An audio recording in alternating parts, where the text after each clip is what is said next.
Bonjour tout le monde. Bon, chose promise, chose due. Je vous avais dit que je ferais une vidéo au mois de septembre sur la sexualité. Donc bah voilà, on y est.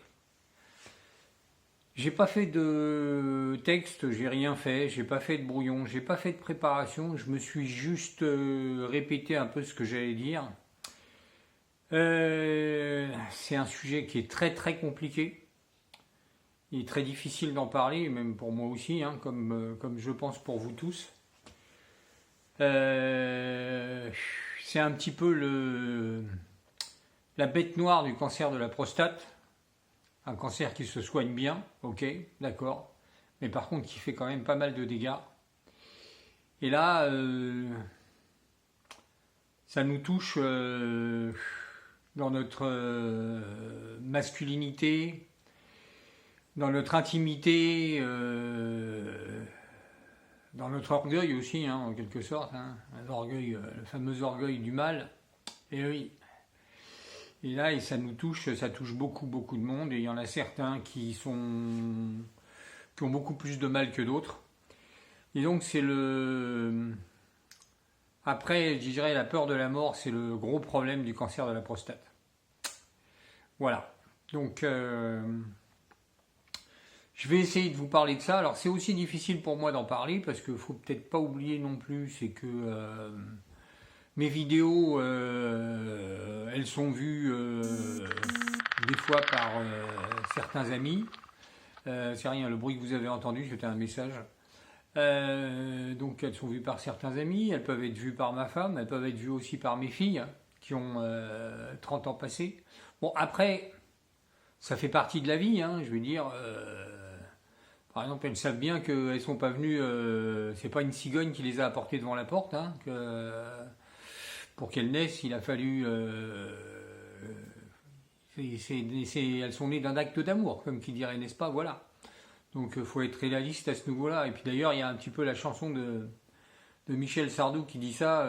C'est dit je n'aurais jamais imaginé que que ma mère ait pu faire l'amour si je n'avais pas vu cette femme au teint blanc, cette femme au sein lourd. Enfin, je me rappelle plus des paroles, mais c'est un peu ça, quoi. Ses parents, on les voit toujours un petit peu au-dessus de ça, mais voilà, on est des êtres humains comme les autres et ça fait partie de la réalité de la vie. Donc je vais essayer de faire une vidéo en parlant un petit peu en général de tout ce que j'ai vu et lu de ce que vous avez posté certains d'entre vous, et puis je vais y aussi rajouter ma sauce personnelle, de ce qui m'arrive, de ce qui m'est arrivé. Voilà, je fais aussi cette vidéo pour, j'espère en aider certains d'entre vous, parce que je sais qu'il y en a pas mal qui sont sur ce sujet-là, qui sont un peu au fond du trou. C'est pas facile tous les jours, c'est vrai. Qu'est-ce que je pourrais dire d'autre? Je me dis aussi, bon moi j'ai 62 ans. Je comprends certains d'entre vous, je compatis même, je dirais, parce que je me dirais que si c'était arrivé beaucoup plus tôt, si j'avais, on va dire, 45 ou 50 ans, je crois que j'aurais beaucoup de mal. J'aurais eu vraiment beaucoup de mal. Voilà, ça.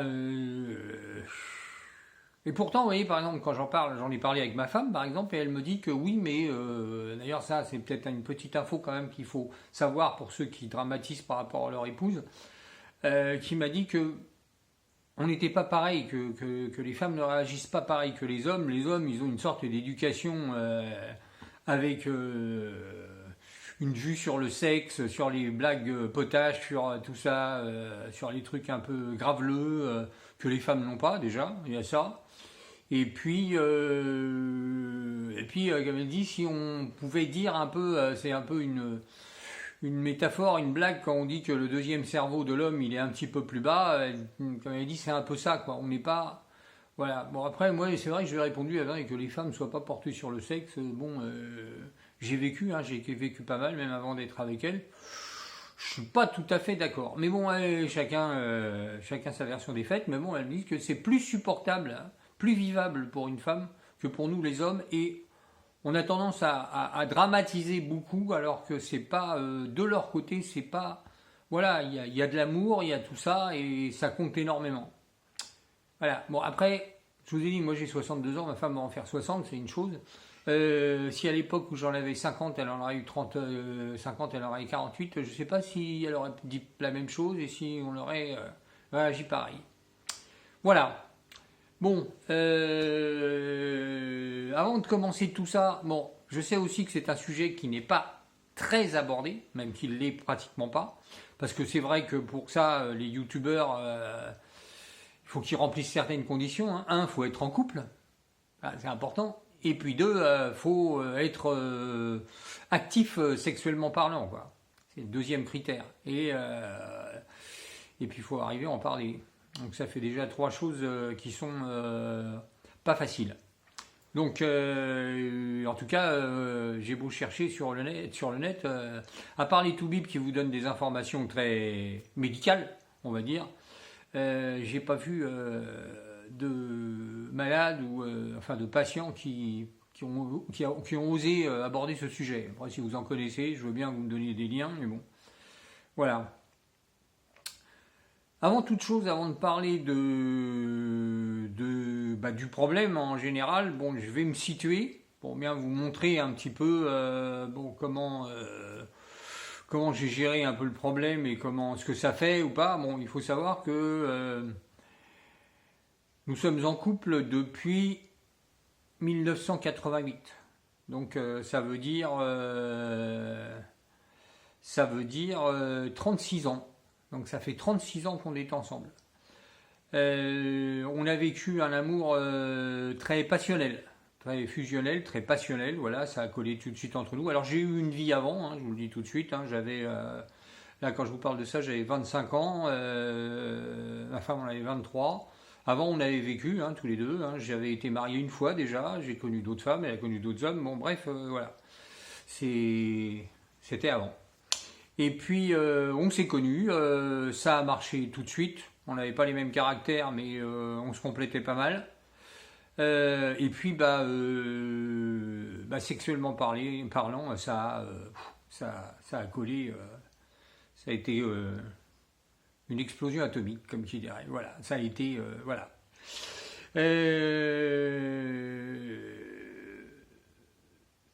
Je dirais que, bon, on a traversé des tempêtes, comme tous les couples, les machins et tout, mais je dirais que pendant 30 ans, on a eu une activité sexuelle très intense.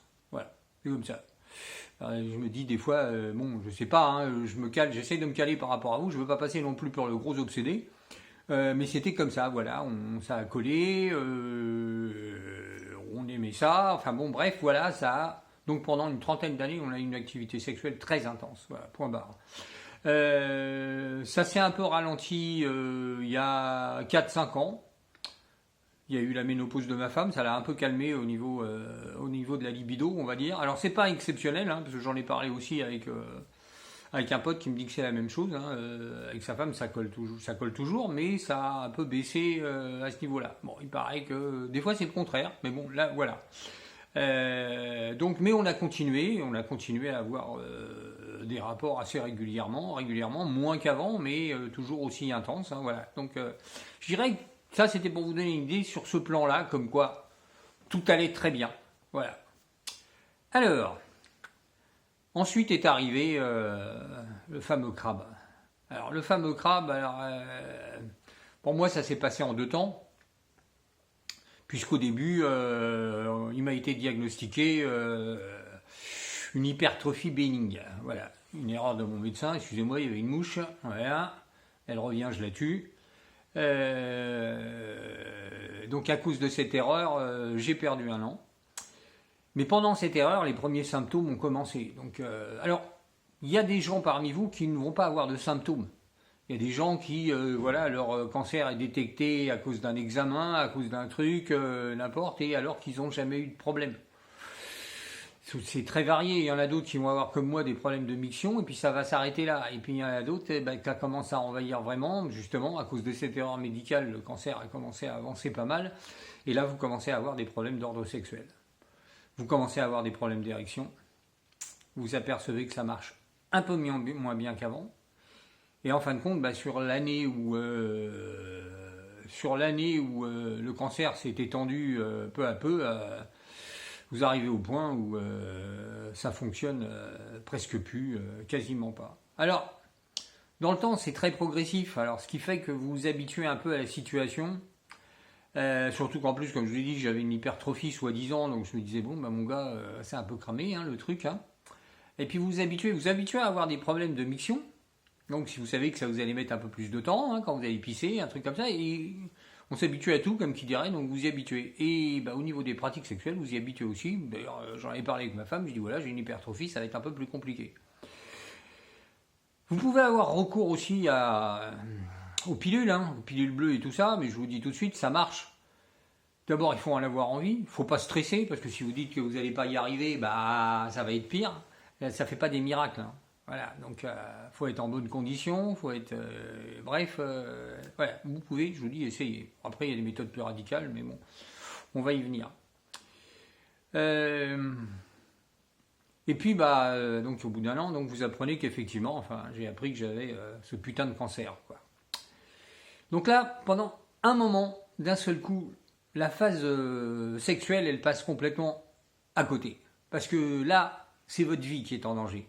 Là, vous dites que vous allez peut-être mourir. Et c'est quand même un sujet un poil plus important que votre sexualité, quoi. D'ailleurs, quand le Toubib m'a dit bon, voilà, monsieur Guerrero, je vais vous dire, vous allez avoir aussi quelques problèmes au niveau libido. Il parlait du traitement d'hormonothérapie, tout ça. Franchement, je lui ai dit tout de suite, écoutez, docteur, ce sujet-là, je connais déjà les trucs, je sais, j'ai lu pas mal de choses là-dessus. Pour l'instant, on le met de côté. C'est pas ça, pour moi, c'est pas la priorité. Pour moi, la priorité, c'est de m'enlever le truc que j'ai là, dans le bas du ventre. C'est tout. C'est tout ce qui m'intéresse. Le reste, on verra plus tard. Donc c'est vrai que quand vous êtes sur cette phase-là, vous ne pensez pas trop à ça. Là. Vous venez d'apprendre que vous avez le cancer. Tout ce que vous voulez, c'est de vous en sortir. Et puis après vient le moment de la réflexion. Puis surtout que vous commencez l'hormonothérapie. Alors, il y a aussi deux stades qui sont différents. Moi, je peux vous parler que de mon cas à moi parce que moi, j'ai subi une radiothérapie. Et puis, il y a aussi le cas de la prostatectomie. Donc là, c'est l'ablation. Donc, ce sont deux sujets différents. Sachant que la prostatectomie, dans beaucoup de cas, vous allez perdre vos facultés et ça va être quasiment définitif. Si on n'arrive pas à préserver ce qu'on appelle les bandelettes érectiles, tout ça, faut vous dire que... Alors bon, il y a des traitements. Vous avez les pilules, vous avez le gel, vous avez je sais plus quoi, le tube, je sais plus comment ça s'appelle, la pompe. Vous avez les injections, ça fait très mal, mais il paraît que ça marche. Bon, voilà. Vous pouvez pencher sur ces traitements-là. Ça dépend après. Ça dépend comment vous envisagez la chose avec votre épouse, comment ça se passe chez vous. Voilà. C'est compliqué, mais c'est une éventualité. Parce que bon, plutôt que de parler de suicide comme j'en vois, ou de parler carrément de se séparer, soi-disant pour le bien de votre épouse, est-ce que vous savez si vous allez vraiment faire le bien de votre épouse parce que vous allez la quitter, parce qu'elle va trouver d'autres hommes, si c'est ça, est-ce que c'est vraiment ça ? Je dirais à 20 ans, à 30 ans, mais bon, à 50 ans, quand on a vécu 20 ou 30 ans ensemble, je ne sais pas si c'est vraiment... bon, on se fait peut-être un petit peu... On se gonfle peut-être un petit peu le bourrichon, un petit peu trop. Voilà. Donc ça, c'était la prostatectomie. Après, vous avez effectivement la radiothérapie. Alors la radiothérapie, vous savez que vous avez de grandes chances de retrouver vos facultés. Sauf que vous allez quand même avoir une pause de 2 ou 3 ans, quoi. Alors 2 ou 3 ans, au début, vous prenez ça bien. Alors après, je parle dans mon cas, au début vous prenez ça bien, vous dites bon voilà, vous êtes habitué, vous dites voilà, il n'y a plus. Ça renforce un peu la tendresse. Voilà, c'est vrai, vous vous rapprochez un peu plus de votre épouse, vous faites des bisous plus souvent, mais bon. Après, aller plus loin, c'est compliqué. Vous pouvez toujours, il y a des méthodes, il n'y a pas que les...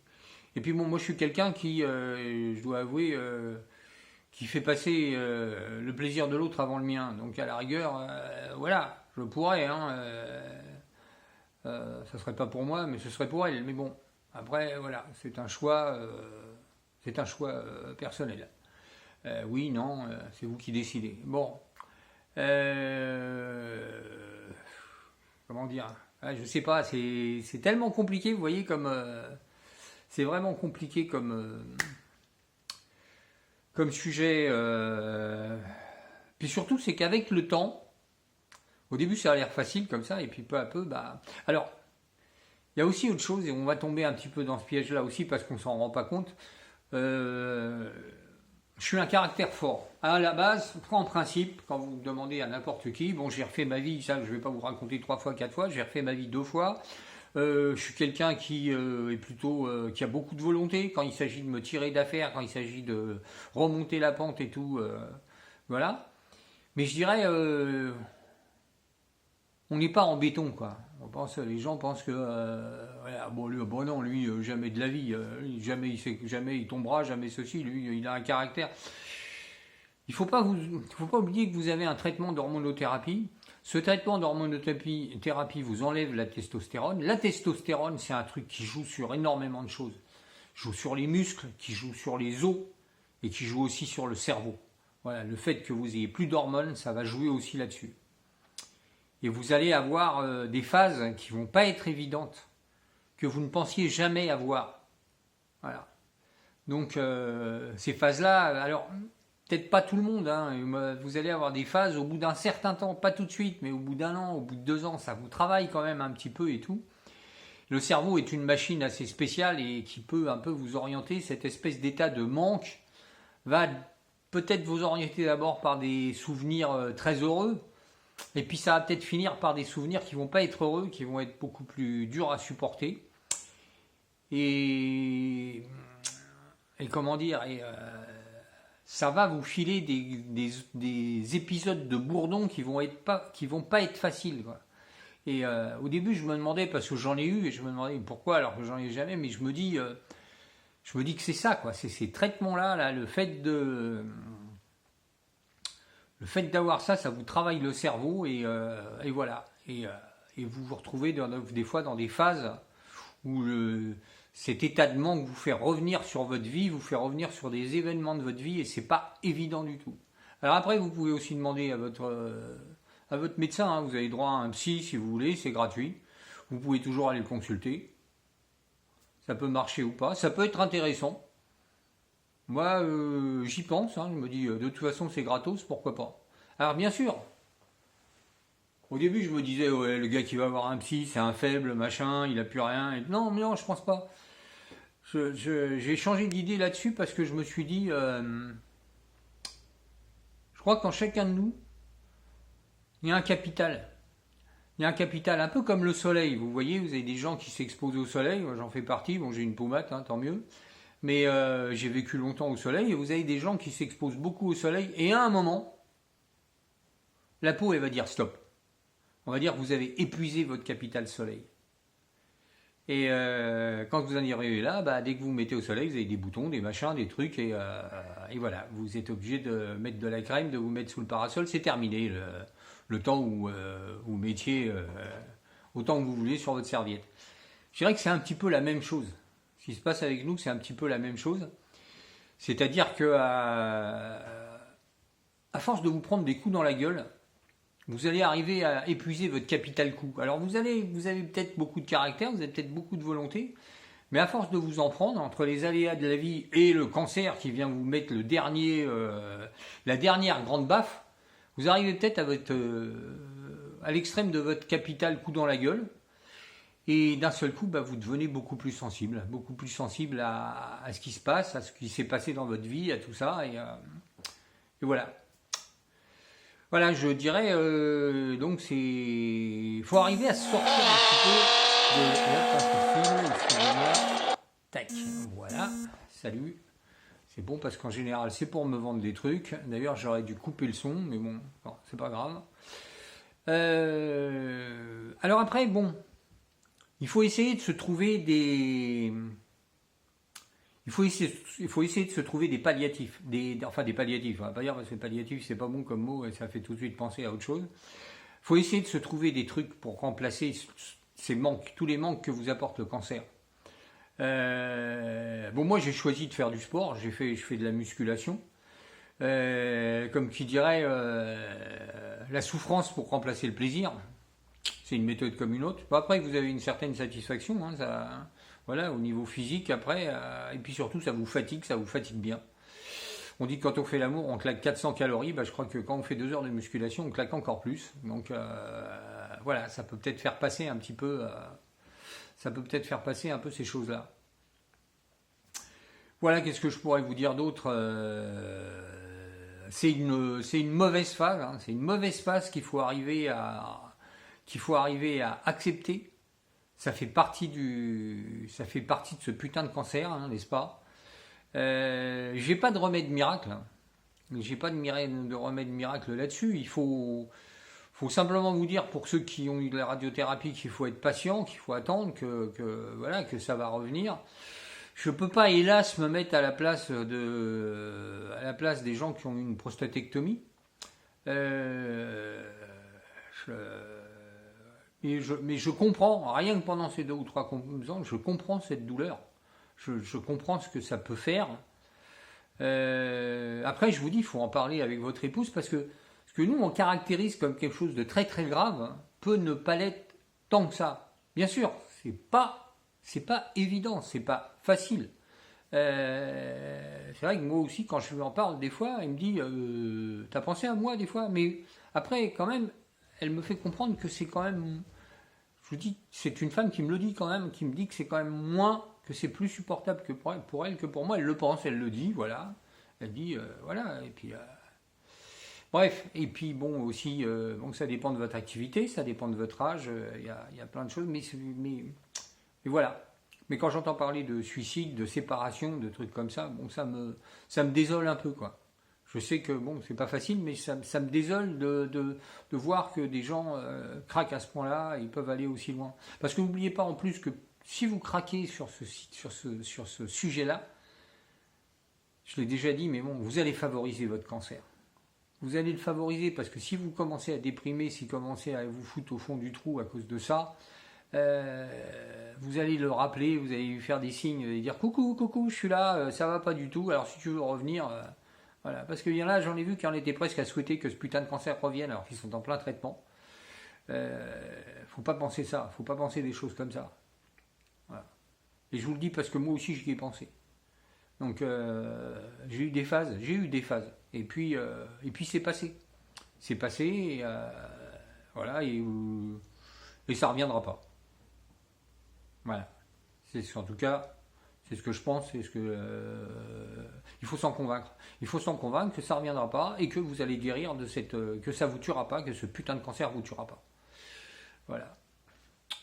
Voilà, je crois que je peux pas vous dire, je peux pas vous en dire plus. Hein. De toute façon, je vais visionner cette vidéo avant de la mettre sur en ligne. Si elle y est, bah voilà. Sinon, c'est que j'en referai une, quoi. Et puis peut-être que j'en reparlerai encore si je trouve que j'ai encore des choses à dire. Voilà, bonne journée à vous tous et à bientôt.